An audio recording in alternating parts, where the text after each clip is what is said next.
This works for two rectangles, but if we want to build more complex applications, we need some kind of abstractions. So now we'll introduce the concept of class. Cell also supports classes. So I will create here a class, Rect, and a class has an interface and a body. Instead of methods, classes in Cell have a single body. In the interface, we declare variables and events, internal events, that we want to export to the application. So here we will need a variable for my position and dimensions, for example, and the body will hold the code for the rectangle. So classes in Cell, they are a mix of objects with threads, more or less. I will copy this loop to the body of the rectangle. This value is here varies from rectangle to rectangle, so I will use the variable dt, and I will also export this variable to the application. I also want the drawing loop to be handled by the class. So this is the background. I just want the code for the rectangle. Now I need to run this in parallel. So I'll move this.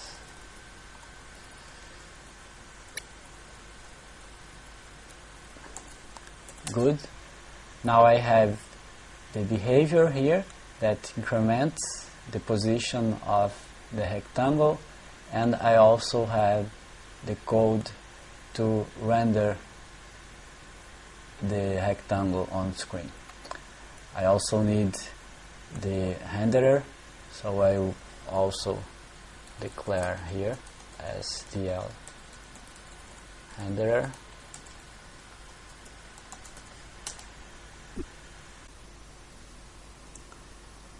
Now the dimensions and the X position are shared among the instances, so let's also move here to simplify. Optionally, I can use the D's inside the object to refer to its interface. Now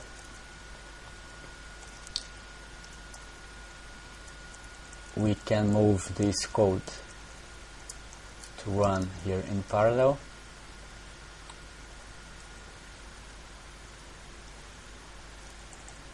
And also this one here.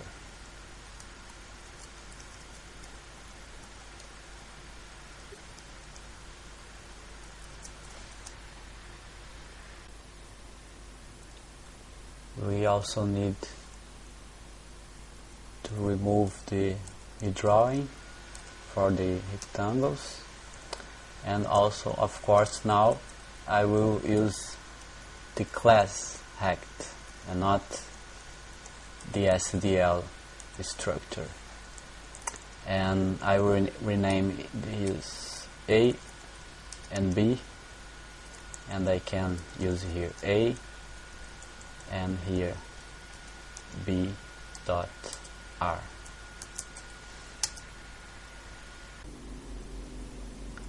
I still need to set the DT here was 10 milliseconds, and here was 5 milliseconds, and the handler that is the same as the one for the application. Here is B. I will go in more detail about how I instantiated the object here and when this body executes exactly.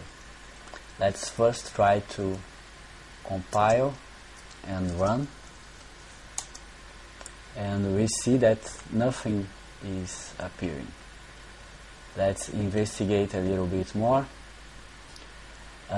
Basically, both rectangles are declared before this code here.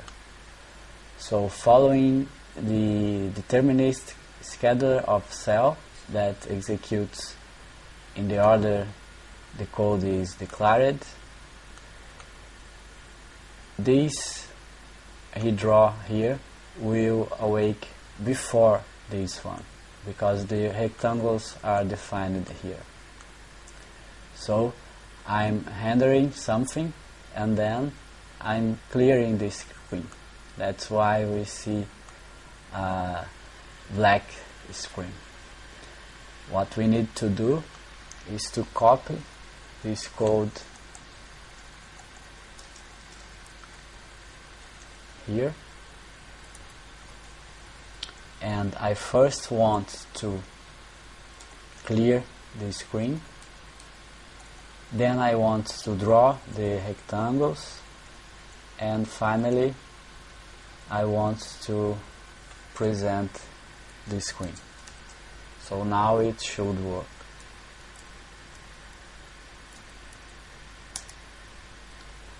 Now it works. We see that the rectangles are disappearing, and I will explain now how the rectangles execute exactly their bodies. The first thing that we notice when we declare objects in cell is that we use the same syntax for objects and normal variables here. We see that we prefix with a var, then is the type, and then is the name of the variable. Here the type happens to be a class. So objects in cell also have scope. So this object is only alive while this scope here is also alive. If, for example, we force a new scope here and we try to run this program, we see that the first object doesn't even appear on screen. That's why we instantiate it and we give some initial values to it, and then it goes out of scope. So all these awaits here will be killed, or this parallel will be killed, the whole body of the object will be killed. So we cannot see anything in the screen. Let's remove this block, and now this is exactly how this block executes. When we see this declaration, we automatically spawn this block, this whole block, to run in parallel with this block. Imagine that we have an imaginary par with the rest of the block here. Okay, so I will enter here, I will await here, will await here, then nothing else can execute in this body. So we go here and execute this code, and finally we await here. But now I have this body here active. So while the time elapses, this code will react, and also this code here. We have an option here to use a constructor for the object. So I can here write this like this here. I put var hect a with, then I write these are equals to that, this dt to that, and this hand to that. So it's similar, but now before I start the body, I will initialize these variables here. So this code executes before this body starts. And note that we don't need this other parallel here. We can just put both objects together, and that's okay. It will still behave the same way. We need to protect this block here with this await forever, because otherwise when we start these constructors and initialize this code here, then this code would be empty and I would terminate the parallel OR here, and the program would terminate. So I'll compile again just to see if it's behaving the same. It is behaving the same, and just this detail that the rectangle is disappearing when it reaches the 500 iterations. So remember that we are inside this parallel OR. So when we terminate this loop, this parallel OR will terminate, and the whole body of the class will also terminate. So both trails will be killed. However, the objects are still alive. I can still do something here. Maybe I want to await 10 seconds and print on screen the two final positions for them. So would be a.r.x, b.r.x.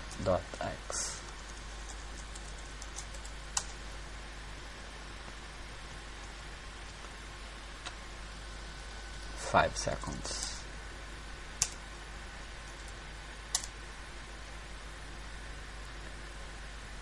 They disappeared, but they are still alive. So we can see here that the positions that they finished. Actually, the first one was still moving when we printed this. If you want to keep the rectangles on screen, we can include here an await forever to avoid this for a composition to terminate. We can also change the composition to a far end, so this trail never terminates, so this parallel composition can never terminate. And optionally, we can use the par statement. The par statement never terminates. It doesn't matter what happens with the internal trails. So sometimes it's easier even to document that you know that this parallel should not terminate.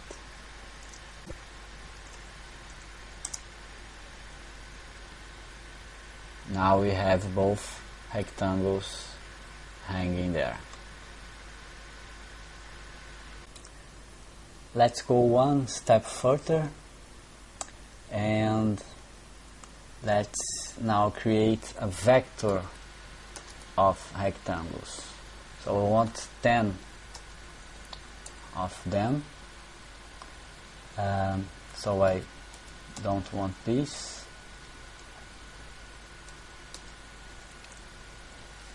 I want to create here a variable I that I will initialize in 1, and the position I will do 20 times I, and the speed 20 plus I, and in the end I increment here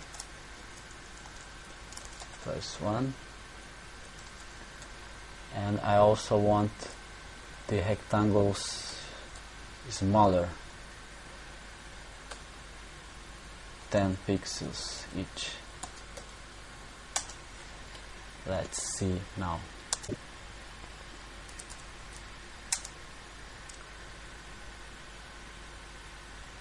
It's interesting effect.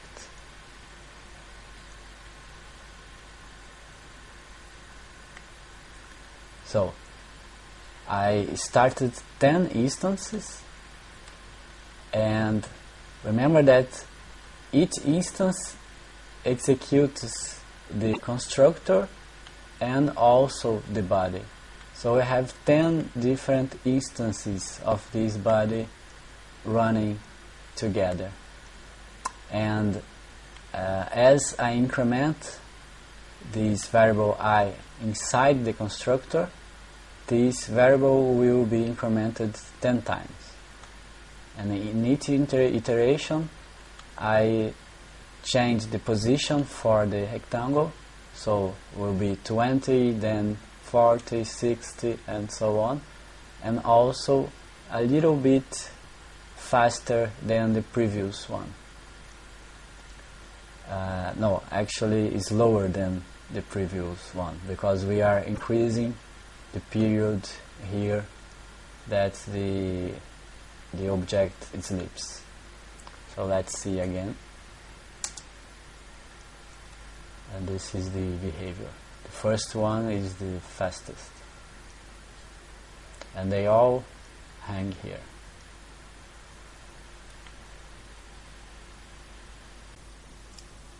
One last modification for this example. Let's include another event for mouse button down. So this event is triggered whenever I click a mouse button, and I want to restart these small objects here whenever I click the button. So I will await here SDL mouse button down, and I will do this in infinite loop. Let's see. Now I have the rectangles, they all reached the destination, and now I will click here. So I restart, and if I click now, it will restart, and always that I'm clicking, it will restart automatically.